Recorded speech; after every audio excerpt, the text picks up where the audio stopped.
Alright boys, it's finally time. First video outside the game itself. That's right, round of applause everyone. I'm going outside my comfort zone here. Outside of the game, but inside of the Embark atmosphere. I am going to be talking about Embark themselves. Why, you may ask? Because I don't like the way the game is heading, and I'm just going to spew about it for the next 10 minutes. Do I think Embark is awesome? Sure, they're really good. Compared to all the other developers out there that treat their consumers like crap, they're doing pretty good for themselves. They're making a good fan base that does like what they do most of the time. And, well, they're not perfect. And I'm going to tell them how they can be. So we all know that the Pro $100,000 major is coming up in the next couple months.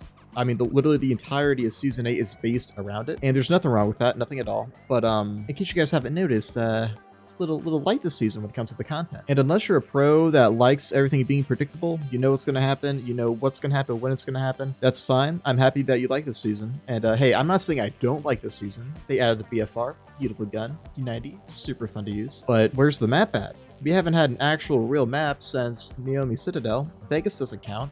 We've had one map in 3 seasons. I mean, sure. With a game like this, a live service, the content needs to be freshly flowing from the beautiful fountain of Embark Studios straight out of Stockholm. And when that doesn't really happen, people are going to complain. And I am an expert complainer. You guys have been hearing me complain for the last couple months now. And, well, you're going to hear some more of it. Everyone's been saying this. They're catering for the pros.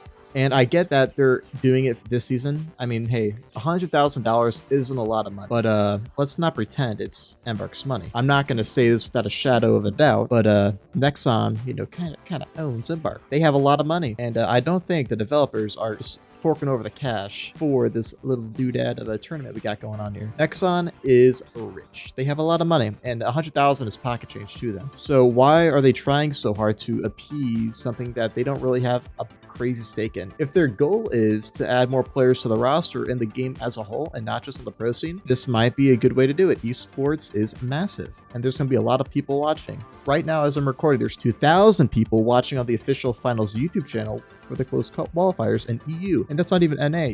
NA is going to be even bigger. So I'm not saying there isn't an audience for esports, but there is a dramatically less of an audience for esports compared to the casual scene. The casual scene is eons bigger in the finals than the esports scene. You don't see people saying this season is the best season of all time due to, well, pretty much anything. The season sure has a lot of good quality of life updates, which is fine, but there's still a lot of things that we still want. Desync, for example, that's still up there as a big one. Statistics for things like battle history, for certain game modes, for weapons. You even have theater mode that still isn't implemented. Sure, they have kill cam, but the kill cam has been such a janky mess that pretty much everyone has been turning it off. There's a select few that really enjoy it, and hey, I think it's a great idea. But the desync, there's so many things that they can be adding on to make the game better, to make it feel better, to make it look better, to make it better, period. But they're holding off everything just because of the pros. And this is an important time for the finals. There's a lot of other streamers looking at it, trying to make the game grow as a whole. But I don't think the pro scene is it, guys. I still don't know why they think it's it too. I mean,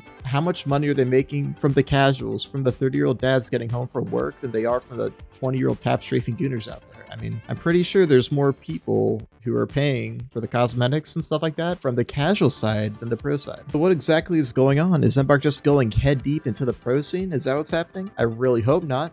I want those melee buffs they teased a little bit ago. I want more maps, more guns that are actually fun like the BFR. That's a good step in the right direction. But for a season update that we've waited 3 months from season 7, I will take any amount of content from my favorite game of all time right here, but I prefer more. Keep me consuming. I want more. Is this not just the pro scene? Is this Arc Raiders? They're focusing on Arc Raiders a little bit more. They have to pull resources from the finals to work on Arc Raiders. Is that what's going on right now? I mean, it's no secret that Arc Raiders is hyped to high heavens. And hey, I'm excited for the game too, but does that mean that the finals has to be put on the sidestep for that? I really hope not. Both games are awesome, and I want them to stay awesome, you know? I want it to keep improving. I want it to be better than it is now. I've always seen the finals to be the casual shooter, especially for the, like, it's the middle-aged dad shooter, just like Helldivers is. And hey, I like both of them. And I'm 19. I mean, I'm not the middle-aged dad demographic, but hey, all the wacky weapons, a sledgehammer, and an FPS shooter, dual blades. Like, come on, a spoon. They have a spoon in the game. That isn't the sign of a crazy, hardcore competitive scene. That's a sign of a casual base. I really think they should be leaning on to that side instead of the other side, the opposite side of the aisle with the pros. I'm not saying you can't have both, and I know it's very hard to make them both happy. This game isn't going to be for everyone. I feel like the numbers says it all. I'm not saying that them catering to the pro scene is rapidly diminishing the player count of the game, but it's been going down for a bit, and the only reason it's popped up a little bit about halfway through season 7 is because of guys got moist critical, some I guess XQC if you watch him for some finals content. You have all these guys who brought millions of people to the game, and it's spiked up a bit, and who knows, we even have some guys out there who are in love with the game or found their love for the game after years of not playing it just because they watched them, and that's awesome. But what would you rather have a new player experience? Would you rather them experience a pro scene where most of them are not going to be good enough to even play the game in the first place? This is not a very new player friendly game. It's complicated. This isn't kill everyone, you win. This is not like TDM. This isn't Call of Duty. This isn't anything like that. New players need to have reasons to stay around, and not having a map in the new season, just 2 guns and preloaded shaders. That's cool, but is it really worth a whole season update? No, not really. Is it going to make them stick around? Hopefully. But that's what they should be prioritizing, not the pro scene. The casual audience. Make a good game, the people will come. Now, if they're just waiting, they're stocking up all sorts of content for after the majors, that's cool. That's not the way I would have done it, but maybe that's the reason why I'm not a dev. They probably know some stuff that I just don't know about, but I'd rather have that content now instead of waiting another 3 months. And a $100,000 major of a game that I like to play, that I have to watch to enjoy it all, that isn't really a good trade-off that I want to do, but I'm gonna have to do it anyways because there's no way I'm gonna stop playing this beautiful game. And I don't want anyone to get my motives here twisted. This isn't something to bash Empire just to bash them for no good reason, just to get clicks. No. I want them to see this, and I want them to see that there are people that want them to add content instead of just catering to the pros. This isn't something that I want to make.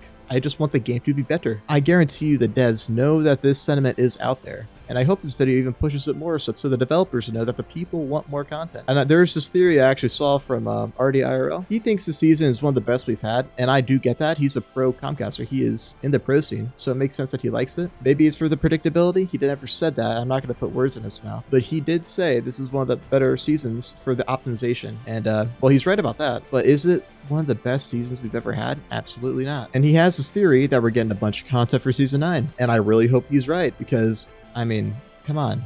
Where's a new map at? Sure, we got Monaco Suspended Structures, but I've played Monaco Suspended Structures maybe 5 times, and I think I sunk around close to 40 hours in the game this season already. I played this game a lot. This doesn't feel like a new season. The vibe is switched up because of the colors, different colors they put on the buildings. That's pretty much it. And it just feels like a mid-season update is all. A recolor for pretty much every single map, no new map to give that vibe of the fruits. That's what I think it's all about. It's not even the major, it's the fruit. And well, I like fruit, so if that would be kind of cool, a whole battle pass with a bunch of fruity characters and stuff like that. Bananas, I love banana skins, if we all know that. Apples, oranges, melons. I also really like melons. That's what I wish they went for with a new Trentilla sponsor. I think that'd be really cool, but they didn't go with that. They of course they based the whole season around the one thing we were all hoping that would take over their mind, the major.